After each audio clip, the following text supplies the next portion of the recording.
morning students, welcome once again in Eklavya International Online Classes after a long break. I hope कि आपकी दिवाली अच्छी गई होगी और इन ब्रेक्स में आई होप कि आपने स्टडी भी करी होगी। कुछ बच्चों की मैसेज रेगुलरली आ रहे हैं, इसका मतलब है कि वो स्टडी कर रहे हैं, बट बाकी का कुछ आइडिया नहीं लग पा रहा है कि उनकी स्टडी कैसे चल रही है, क्योंकि काफ़ी लॉन्ग ब्रेक हो गया है जिसके बीच में मुझे कुछ इन्फॉर्मेशन नहीं है उनके बारे में। तो आई होप कि आप अपनी स्टडी पे फोकस्ड हैं। चैप्टर की अगर अपन बात करें, साइंस सिलेबस की अगर बात करें, तो बहुत सारे बच्चे हैं जो साइंस सिलेबस को लेकर बहुत ही ज़्यादा टेंस्ड हैं।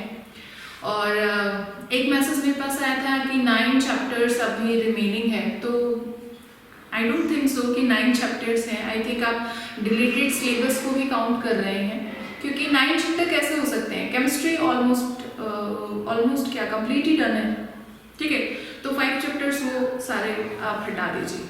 उसके बाद अगर फिजिक्स की बात करें तो फिजिक्स में आपका चैप्टर नंबर 10 और चैप्टर नंबर 11 कंप्लीट है। तो फिजिक्स के सिर्फ 2 चैप्टर बच जाते हैं आपका, 12 और 13, जिसमें से भी 13 का आपका जनरेटर वाला पार्ट पूरा हटा हुआ है, तो 1.5 चैप्टर इसको मान लेते हैं, ठीक है। उसके बाद अगर आप एनवायरनमेंट की बात करें तो एनवायरनमेंट में सिर्फ आपका एक ही चैप्टर है, क्योंकि बाकी 2 चैप्टर्स तो आपके डिलीटेड हैं, ठीक है। तो 1 चैप्टर उधर मान लीजिए, तो 1.5 और 1 उधर वाला 2.5। और उसके बाद आपके बायो, ठीक है। तो बायो में भी आपका एक चैप्टर कंप्लीट डिलीट है, 7 चैप्टर। और उसके बाद बात करें तो 9 चैप्टर में आपका इवोल्यूशन पार्ट पूरा ही डिलीटेड है। तो इवोल्यूशन को अगर डिलीट कर दिया गया है तो उसके बाद 2 वीडियो लेक्चर का चैप्टर बचता है, चैप्टर नंबर 9, ठीक है। तो मेरे हिसाब से इतना कोई लॉन्ग सिलेबस है नहीं कि आप टेंस्ड हों, और जितना सिलेबस आपका हो चुका है उसको अगर आप रिवाइज करते हुए रहेंगे तो मेरे हिसाब से आपको टेंशन लेने की ज़रूरत है नहीं। तो अगर सिलेबस की बात करी जाए तो 2.5 चैप्टर बायो का है और 2 फिजिक्स के, उसमें 1.5 ही फिजिक्स के मान के चलते हैं, क्योंकि हाफ डिलीटेड है जनरेटर वाला पूरा पार्ट। तो अप्रॉक्स 5 चैप्टर्स, मुझे नहीं पता आप 9 चैप्टर इसको कैलकुलेट कर रहे हो कि मेरे पास जो मैसेज आया था उसमें लिखा हुआ था कि ऑलमोस्ट 9 चैप्टर्स अभी तक नहीं टच हुए हैं। तो किस चैप्टर को आप उसके अंदर काउंट कर रहे हैं मुझे नहीं पता। और अभी तक भी कई बच्चे हैं जिनको पता ही नहीं है कि कौन सा पोर्शन डिलीट हो चुका है। तो अगर आपकी अभी भी ऐसी प्रॉब्लम चल रही है कि डिलीटेड पोर्शन का पता ही नहीं है, तो एक बार आके स्कूल में कंसल्ट करिए कि कौन सा वाला चैप्टर कितना डिलीट हो चुका है, ठीक है। क्योंकि मैंने शुरुआत में ही आपको बता दिया था कि कौन सा वाला चैप्टर कितना डिलीट हुआ है। इवन मैंने आपको पेज नंबर से भी इंट्रोड्यूस करवाया था कि इस पेज से लेकर इस पेज तक आपका चैप्टर डिलीट हुआ है। तो अभी भी अगर आपने क्लास मिस करी हो या फिर वो वीडियो ना देखा हो, तो अभी भी अगर आपको कंफ्यूजन है तो प्लीज़ उसको पहले शॉर्ट आउट करिए, ताकि आपका जो ये टेंशन वाला जो पोर्शन चल रहा है ना अभी, यानी स्टडी पर फोकस करने की बजाय आप ज़्यादा टेंशन पे फोकस कर रहे हो, अपने टेस्ट वाले उस सफोकेशन वाले उसमें ही चल रहे हो, तो उसको थोड़ा रिमूव करो पहले, क्योंकि इतना कुछ बचा हुआ है नहीं जितना आप सोच रहे हो। 9 चैप्टर नहीं है बेटा, 9 चैप्टर अभी तक अनटच्ड नहीं है, ठीक है। तो पहले तो उसको रिमूव करो थोड़ा, ठीक है। अब चलते हैं चैप्टर नंबर 12 की बात करते हैं, इलेक्ट्रिसिटी। चैप्टर नंबर 12 जो आपका है वो है इलेक्ट्रिसिटी। इलेक्ट्रिसिटी बेसिकली होती क्या है, ये एक फॉर्म है, एनर्जी फॉर्म, जो कंट्रोलेबल होती है, कन्वेनिएंट होती है। Controllable convenient form of energy. What is electricity? Electricity is a controllable convenient form of energy, जो कि आपके हर एक फील्ड में आपको देखने को मिलती है। जितने भी टेक्निकल फील्ड्स हो गए या फिर नॉन टेक्निकल फील्ड्स में, जैसे घरों के अंदर, हॉस्पिटल्स के अंदर या फिर किसी भी फैक्ट्री के अंदर, जितनी भी जगह पर आप देखेंगे ये एनर्जी फॉर्म आपको देखने को मिल जाएगी। तो डिपेंडिंग जो है इलेक्ट्रिसिटी पे हमारी, वो काफ़ी ज़्यादा है, यानी इस फॉर्म को हम बहुत ज़्यादा यूज़ करते हैं। इस चैप्टर के अंदर अपन बात जब करेंगे इलेक्ट्रिसिटी की, तो इलेक्ट्रिसिटी के डिपेंडेंस के अंदर अपन देखेंगे सर्किट्स के बारे में और इलेक्ट्रिक करंट के बारे में, फिर डिफरेंट सर्किट्स टाइप्स के बारे में, ओम्स लॉ के बारे में स्टडी करेंगे और इलेक्ट्रिसिटी के ऊपर कौन कौन से फैक्टर्स का इफेक्ट होता है उनके बारे में स्टडी करेंगे। ठीक है, तो सबसे पहला जो अपन टॉपिक ले रहे हैं यहाँ पे इलेक्ट्रिसिटी का, that is electric current and circuit. तो सबसे पहले स्टार्ट करते हैं कि आपको पता है इलेक्ट्रिसिटी क्या है। इलेक्ट्रिसिटी क्या है? कंट्रोलेबल कन्वेनिएंट फॉर्म है इसकी एनर्जी की। ठीक है, अब अगर बात करें कि इलेक्ट्रिक करंट और सर्किट, इनके बारे में अगर बात करें तो क्या होता है इलेक्ट्रिक करंट। सबसे पहले आपने देखा होगा वाटर करंट के बारे में, है ना। तो वाटर करंट क्या होता है? एक फ्लो, वाटर का एक फ्लो जो चलता है उसको वाटर करंट कहते हैं। ठीक है, वैसे ही इलेक्ट्रिक करंट किसे कहेंगे? इलेक्ट्रिक करंट होगा फ्लो ऑफ चार्ज किसी पर्टिकुलर एरिया के अंदर से पर्टिकुलर टाइम में, यूनिट टाइम जिसको अपन मानते हैं।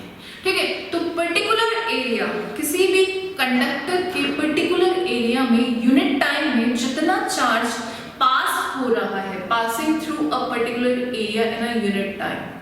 ठीक है, flow of this charge which is passing through a particular area in a unit time. Unit area भी मान सकते हो आप, उसके अंदर से यूनिट टाइम में कितना करंट पास हुआ, उसे क्या कहा जाएगा? इलेक्ट्रिक करंट कहा जाएगा।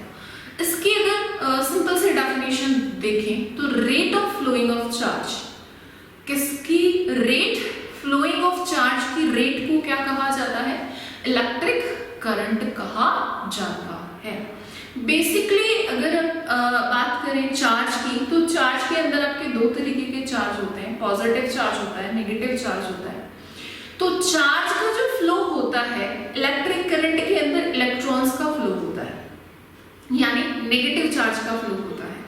लेकिन जब इलेक्ट्रिक करंट के बारे में सबसे पहले बात जब की जा रही थी, तो उस टाइम पर इलेक्ट्रॉन्स के बारे में किसी को पता नहीं था, या यूं कहते कि उस टाइम तक इलेक्ट्रॉन्स को डिस्कवर नहीं किया गया था।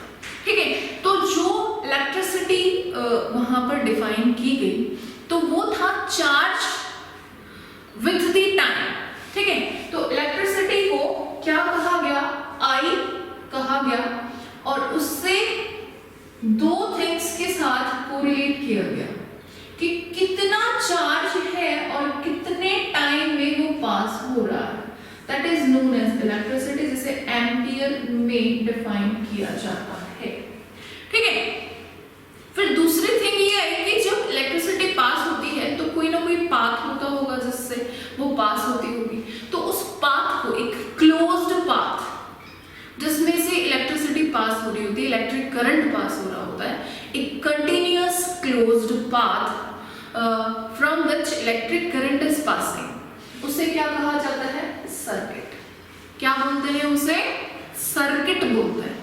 यानी सर्किट बेसिकली है क्या? एक कंटिन्यूअस क्लोज्ड पाथ है जिसमें से इलेक्ट्रिक करंट को पास किया जा रहा है।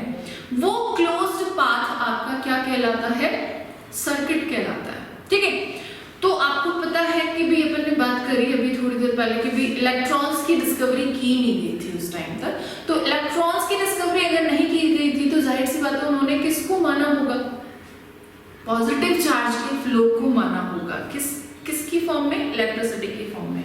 उन्होंने क्या कहा कि पॉजिटिव चार्ज का जो फ्लोइंग है उसे ही उन्होंने क्या मान लिया? इलेक्ट्रिसिटी मान लिया। तो उन्होंने क्या कहा कि पॉजिटिव पोल से जो भी आपका सेल या बैटरी होती है उसके पॉजिटिव पोल से नेगेटिव पोल की तरफ इसका मोशन होता है, या इसको टर्मिनल भी बोल सकते हो आप। Positive terminal to negative terminal, flowing of charge उन्होंने क्या माना था? Positive terminal to negative terminal, electric current की डायरेक्शन को उन्होंने माना। लेकिन after the discovery of electrons, after the discovery of electrons क्या पता चला कि जिस तरफ से इलेक्ट्रॉन्स का फ्लो होता है, इलेक्ट्रॉन्स का जो फ्लो होता है, भाई इलेक्ट्रॉन्स के फ्लो की वजह से ही क्या होती है, इलेक्ट्रिसिटी जनरेट होती है बेसिकली। बट उस टाइम तक जब पता ही नहीं था कि इलेक्ट्रॉन्स होते भी हैं, तो उन्होंने उसी बेस पे, जो उस टाइम का नॉलेज था, उसी बेस पे उन्होंने क्या कह दिया कि positive terminal to negative terminal electricity का फ्लो होता है।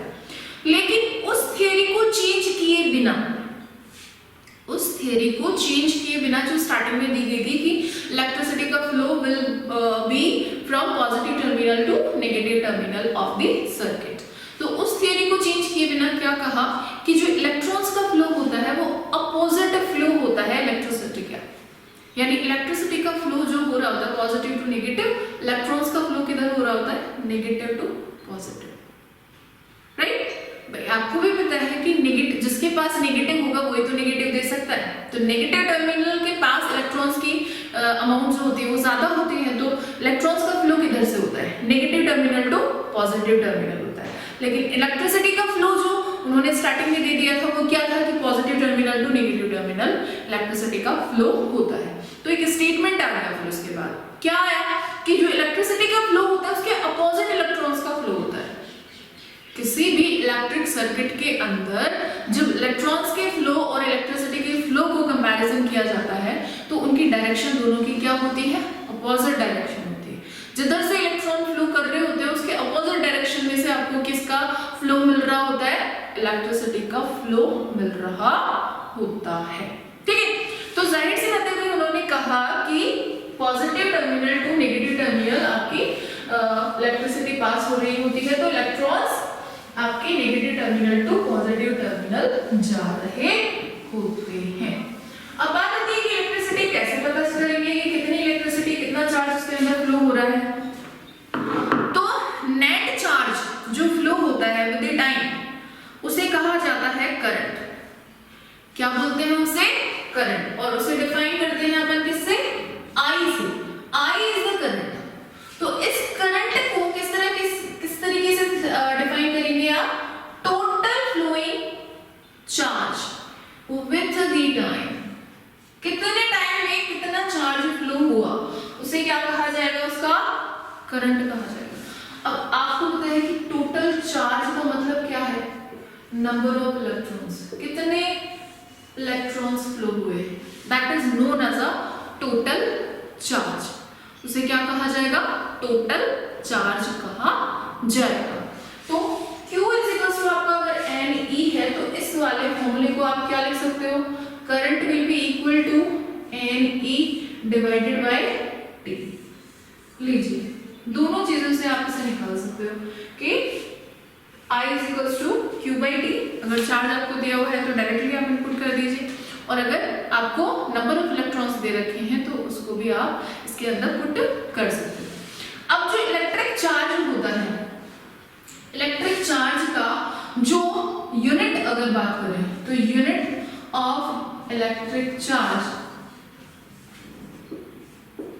क्या होती है भाई, कूलम। क्या होती है, कूलम होती है। टोटल इलेक्ट्रिक चार्ज ऐसा यूनिट जो है इलेक्ट्रिक चार्ज की, दैट इज कूलम।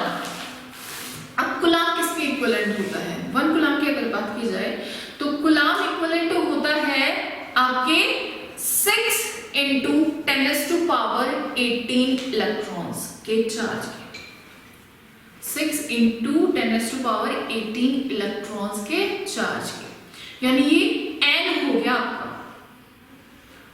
Q अगर आपको निकालना है तो आपके पास n का अमाउंट कितना आ गया, 6 × 10⁻18 इलेक्ट्रॉन्स, यानी कूलम का अमाउंट अगर आपको निकालना है तो आपके पास नंबर ऑफ इलेक्ट्रॉन्स कितने आ गए, 6 × 10⁻18 इलेक्ट्रॉन्स। कितने इलेक्ट्रॉन्स आ गए, 6 × 10⁻18 इलेक्ट्रॉन्स आपके पास आ गए। अब आपको पता है कि 1 इलेक्ट्रॉन में जो चार्ज होगा उसको इससे मल्टीप्लाई करना पड़ेगा, तब जाकर आपको कूलम की वैल्यू मिलेगी। तो तो एक इलेक्ट्रॉन पे चार्ज कितना होता है? 1.6 into 10⁻⁻19 कूलम। ये 1 इलेक्ट्रॉन चार्ज है। एक इलेक्ट्रॉन पे कितना चार्ज होता है वो आपको यहाँ पे बताया हुआ है। तो अगर इन दोनों को मल्टीप्लाई कर दिया जाए, 6 into 10⁻18 इलेक्ट्रॉन्स को किसके साथ मल्टीप्लाई कर दिया जाए? आपके 1 इलेक्ट्रॉन चार्ज के साथ मल्टीप्लाई कर दिया जाए तो आपके कूलम का वैल्यू आपको मिल जाएगा। अब जब इनकी बात की जाती है टोटल टाइम के साथ इसका रेशियो निकाला जाता है, तो आई की जो यूनिट आती है, आई की यूनिट किस में आती है? एम्पियर में। किसने बताया? आंद्रे मिली एम्पियर में। और अपने सरनेम के साथ उन्होंने इसका यूनिट दे दिया, यानी आई का यूनिट दे दिया। आई का यूनिट दिया आंद्रे मिली एम्पियर ने। कब दिया? 1775 to 1836। फ्रेंच साइंटिस्ट थे ये। कहाँ के थे? फ्रेंच साइंटिस्ट थे। तो यहां पर आप क्या कह सकते हो कि अगर Q आपका किस में है? कूलम में है, और T आपका अगर क्या है? सेकंड में, तो आपका I किस में आएगा? ए में, एम्पियर में आएगा। किसने बताया? Andre Marie ampere.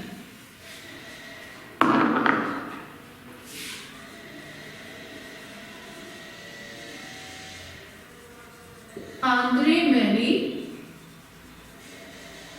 एम्पियर ने बताया। क्या बताया? 1 ampere will be equal to 1 coulomb divided by 1 second. एक एम्पियर की डेफिनेशन भी होगी। क्या होगी ये? 1 एम्पियर की डेफिनेशन भी होगी। कैसे? If 1 coulomb charge is flowing in 1 second from a unit area, then current will be equal to 1 ampere. कितने एम्पियर के इक्वल हो जाएगा? 1 एम्पियर के इक्वल हो जाएगा टोटल करंट। कब? जब आपका 1 कूलम चार्ज फ्लो हो रहा है किसी यूनिट एरिया में से कितने टाइम में? 1 सेकेंड के अंदर। तो आपका टोटल करंट किसके बराबर हो जाएगा? 1 एम्पियर के इक्वल हो जाएगा। देखिए ये बड़ी यूनिट है, इससे छोटी यूनिट भी होती है। यानी मान लीजिए कि करंट जो है वो इतने अमाउंट में नहीं है, कम अमाउंट में है, तो उस टाइम पर आप जो यूनिट्स यूज करते हैं वो स्मॉलर यूनिट्स कौन सी होती है? एक होती है मिली एम्पियर और एक होती है माइक्रो एम्पियर। एक होती है मिली एम्पियर और एक होती है माइक्रो एम्पियर। क्या रिलेशन होता है? देखिए 10⁻³ एम्पियर के इक्वल होती है मिली एम्पियर और 10⁻⁶ एम्पियर के इक्वल होती है माइक्रो एम्पियर। तो ये स्मॉलर यूनिट्स है फॉर द करंट। आपकी स्मॉलर यूनिट्स कौन कौन सी हैं? मिली एम्पियर और माइक्रो एम्पियर। और ampere is the SI unit. देखिए अगर आप किसी सर्किट के अंदर 1 कूलम चार्ज को 1 सेकेंड के लिए फ्लो करेंगे तो आपके पास टोटल करंट कितना आएगा? 1 एम्पियर। कैसे पता चलेगा? कैसे पता चलेगा? तो एक एपरेटस होता है जिसे कहा जाता है एमीटर। क्या बोलते हैं उसे? Ammeter. Ammeter is the instrument, equipment या apparatus which measures the amount of current। क्या करता है? करंट को मेजर करता है, इलेक्ट्रिक करंट को मेजर करता है। कैसे शो करता है उसको? A से शो करता है इस तरीके से। इसका ये पॉजिटिव पोल हो गया, ये नेगेटिव पोल। इसमें रीडिंग आपको मिल जाएगी, जैसे आपके मीटर में रीडिंग होती है कितनी यूनिट आपने यूज करी इलेक्ट्रिक करंट की, तो वैसे ही ये स्मॉल एपरेटस होता है छोटे सर्किट्स के लिए। तो इसे यूज करके आप कितने इलेक्ट्रिक करंट आप यूज कर रहे हो उसको मेजर किया जा सकता है। ठीक है, तो for the measuring of ampere, for the measuring of current, electric current, we use an equipment that is known as a ammeter. और इसे किस तरीके से कंबाइन किया जाता है? सीरीज कंबाइन किया जाता है, सीरीज कॉम्बिनेशन में इसे यूज किया जाता है।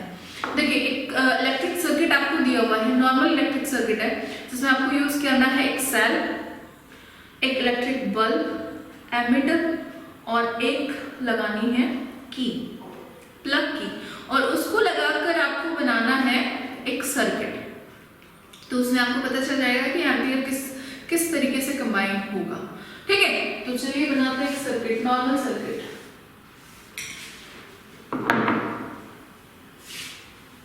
देखिए आपको यूज करना है एक बल्ब,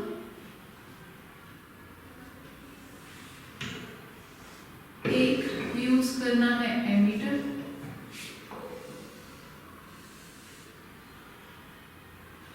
एक यूज करनी है की,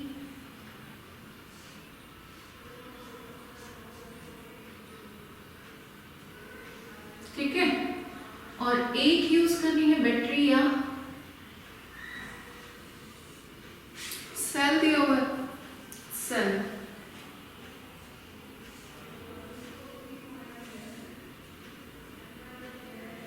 ठीक है, ये लीजिए आपको एक सर्किट बन गया। क्लोज्ड पाथ,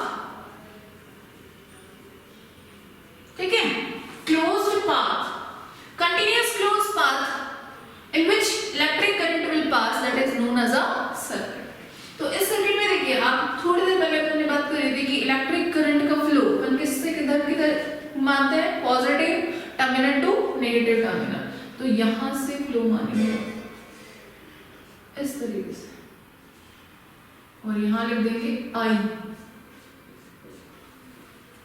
ठीक है, ये आई क्या है? आपका इलेक्ट्रिक करंट जो पास हो रहा है इस पूरे सर्किट में से। तो ये एक नॉर्मल सर्किट हो गया जिसमें हमने एक बल्ब यूज किया है, एक सेल यूज किया है, एक की प्लग यूज किया है, और एक आपने एमीटर इसमें यूज किया है for the measuring of electric current. तो ये एक आपका फ्लो हो गया, एक सर्किट हो गया जिसके अंदर आप इलेक्ट्रिक करंट को फ्लो करते हुए ले रहे हैं। ठीक है, तो ये एक नॉर्मल सर्किट है जिसके अंदर आप एक इलेक्ट्रिक करंट शो कर रहे हैं। अगर आप इस सर्किट के अंदर इलेक्ट्रॉन्स की फ्लोइंग की बात करें तो वो किधर से किधर होगा? न्यू होगा, opposite to the electric current. ठीक है, तो इलेक्ट्रिक करंट का फ्लो और इलेक्ट्रॉन्स का फ्लो ध्यान रखिएगा एक दूसरे के क्या रहता है? अपोजिट रहता है। और देखिए सीरीज कॉम्बिनेशन यानी इसके साथ ही जोड़ दिया, इसको कहा जाता है सीरीज कॉम्बिनेशन। फर्दर ऑन इस चैप्टर के अंदर अपन दो तरीके की कॉम्बिनेशन लेंगे, पैरेलल कॉम्बिनेशन और सीरीज कॉम्बिनेशन। तो उसमें अपन देखेंगे कि जिसका जो फर्स्ट टर्मिनल होता है और जो सेकंड टर्मिनल होता है वो पहले वाले के लास्ट टर्मिनल से और नेक्स्ट वाले के फर्स्ट टर्मिनल से ही जुड़ा हो, तो ऐसे कॉम्बिनेशन को सीरीज कॉम्बिनेशन कहा जाता है।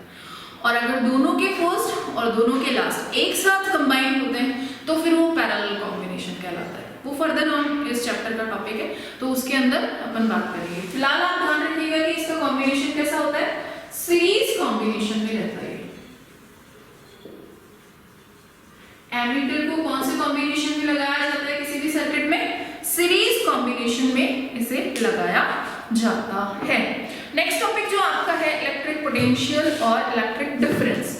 देखिए किसी भी चीज के अंदर अगर डिफरेंस की बात की जाए कि इलेक्ट्रिक करंट कैसे पास होगा किसी सर्किट के अंदर से, तो सबसे सिंपल सी बात मैं आपको बताऊं कि एक पाइप के अंदर पानी कब फ्लो होता है?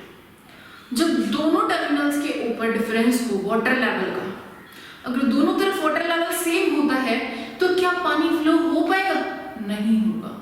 जैसे कि किसी भी आपने देखा होगा कि वाटर टैंक में से अगर वाटर को ऊपर टंकियों के अंदर भेजना होता है तो आपको फोर्स अप्लाई करना पड़ता है, मोटर अप्लाई करनी पड़ती है। लेकिन क्या ऊपर रखी हुई टंकियों के अंदर से पानी को नीचे लाने के लिए भी फोर्स अप्लाई करना होता है? नहीं, क्योंकि पहले से ही डिफरेंस बना हुआ है। तो वैसे ही जब अपन इलेक्ट्रिक पोटेंशियल डिफरेंस की बात करेंगे, पोटेंशियल डिफरेंस बेसिकली दोनों टर्मिनल्स के बीच का वो डिफरेंस होगा जो इलेक्ट्रिक करंट को फ्लो करने के लिए हेल्पफुल होगा, उस वर्क डन को करने के लिए हेल्पफुल होगा। तो अपने नेक्स्ट वीडियो लेक्चर का यही टॉपिक होगा, तो थोड़ा स्टडी करिएगा कि क्या होता है, कैसे होता है, किस तरीके से इलेक्ट्रिक करंट पास होता है थ्रू दी सर्किट। तो आज के लिए जो मैंने किया वो है इलेक्ट्रिसिटी क्या होती है, इलेक्ट्रिक करंट किसे कहते हैं, सर्किट क्या होता है और करंट का यूनिट क्या होता है, किसने दिया, किस तरीके से निकालता है, कितना अमाउंट निकलता है और एक सर्किट का डायग्राम। तो आज के लिए इतना ही। आई होप कि आपको समझ में आया होगा और नेक्स्ट वीडियो लेक्चर के लिए टॉपिक थोड़ा स्टडी करिएगा इलेक्ट्रिक पोटेंशियल वाला। तो आज के लिए इतना ही रखते हैं। Thank you and have a nice day.